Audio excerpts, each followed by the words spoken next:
Leoneans, in excitement, the MCC, we're looking forward to, we got that. Are you familiar with the timelines and how much longer it's going to take for Sierra Leone to receive the money, especially when the agreement is that Sierra Leone would be investing in the energy sector? Yeah.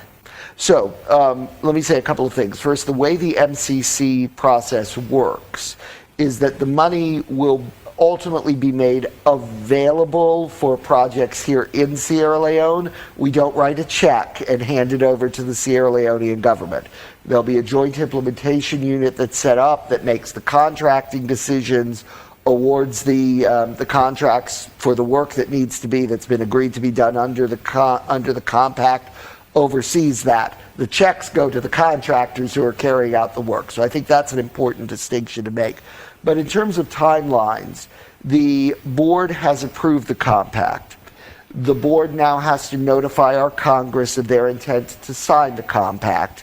And Congress has a period of time under which it needs to say yes or no and raise more questions.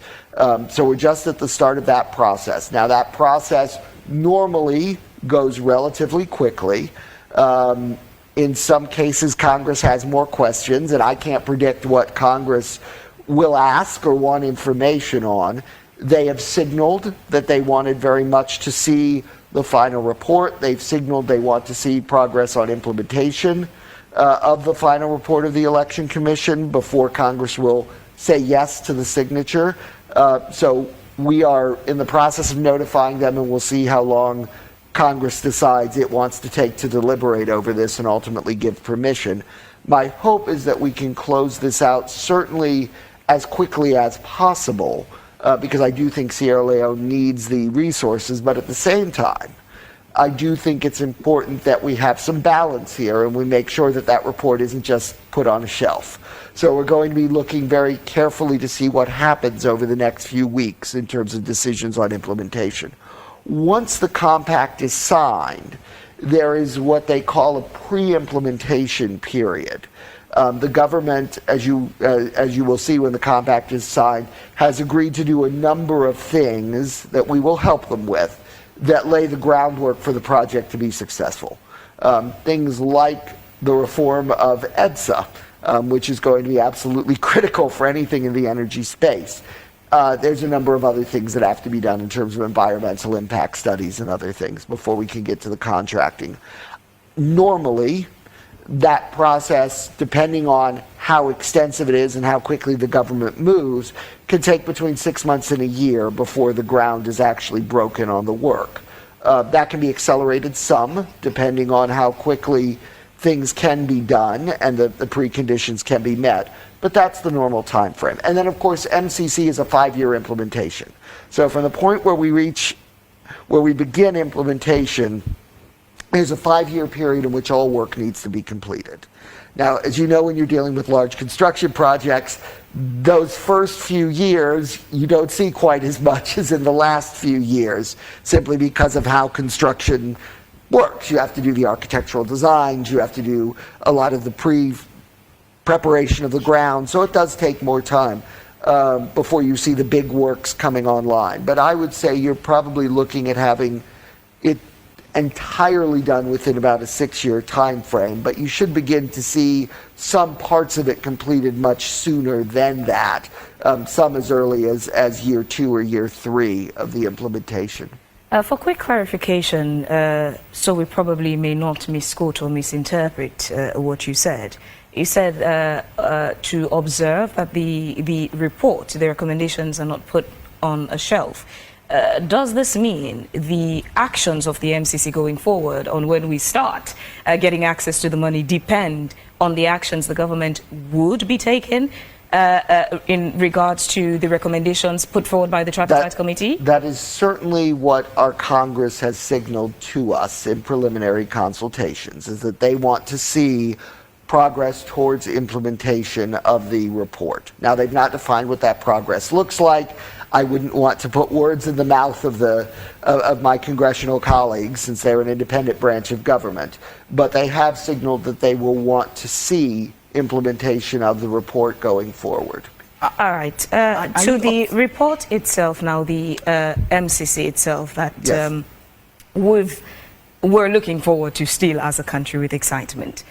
Oftentimes, what the government deals with is they would get grants and funds and money from international community, but then you would find that the sector they were supposed to implement that money, much change or impact is not tangible, and they still find themselves in sort of a disagreement or stalemate with the public, who would now say, but they had received money for XYZ reason, and some of the things we get sometimes as an excuse or justification for why the situation is the conditionalities that come with these grants, where they would say that the international donors now would want to stipulate how the money is spent, and oftentimes much of it goes back to the contractors that they select. How much of a free will would the government have in implementing the money that MCC would be giving, especially when it's clear it's for energy? Yeah. But how much free will would they have to the execution of that resource for the energy sector? Quite a bit. The way that it is set up, the way MCC operates is different from most other development programs. They will set up here in Sierra Leone what's called the Millennium Challenge account, which will be a local entity that has a board comprising both U.S. and Sierra Leonean representatives, and that entity will direct the implementation. So the government will have its members on the board, MCC will have its members on the board. It's an even number, and they jointly will make decisions about the contracting, about the implementation of the project. So the way that we look at it in terms of contractor selection for MCC is that all of that money should be spent locally. This is not consultancies, this is not people coming in to give advice. That's not what the MCC does. What the MCC does is tangible, on the ground construction of infrastructure. That's its comparative advantage. So what you should see is $480 million going to building your energy distribution and transportation network. Ambassador Hunt, if I am right, the actualization of the MCC money is contingent on the implementation of the recommendations in the tripartite report. But again, the tripartite is a baby of the unity agreement, and over time we've seen the implementation of the resolutions in that agreement. Are you of the firm conviction that yes, indeed, Sierra Leoneans, perhaps the government, will heed to these recommendations and see the implementation of same?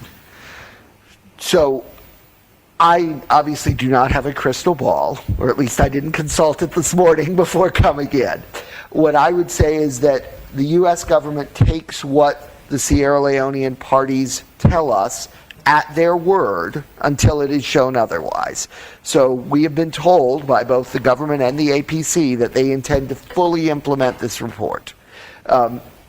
Until I see that they're not doing that, I will be more than happy to believe that they will do so, and I will continue to work with them to encourage them to do so, provide them the technical support to do so. If at some point we see that the implementation is not happening, then we'll be having a very different conversation. But the way that the MCC is structured, we have to have congressional approval for the signature.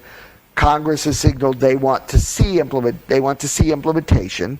Congress did not say they needed to see every recommendation implemented or this percentage or that percentage. What Congress is going to look at is to ensure, when it's asked to approve the signature, that there is progress being made, and sufficient progress so that they can have confidence that the key issues that evolved in 2023 are not going to repeat themselves. We're very concerned, frankly, about making a 6-year commitment to Sierra Leone, having an election coming up in 2028, which would be about midway through that 6-year commitment, and then having a repeat of 2023 and having to say, well, this country's no longer on a democratic trajectory. We have to pause everything. That's a waste of everyone's time and resources. So we want to make sure that when we begin we're very confident, obviously we can't predict everything, but we're very confident that the country will continue on a solid democratic trajectory, which is what the law requires for MCC to implement. Before the approval of the MCC, there is the gas plant projects by Yes. the US.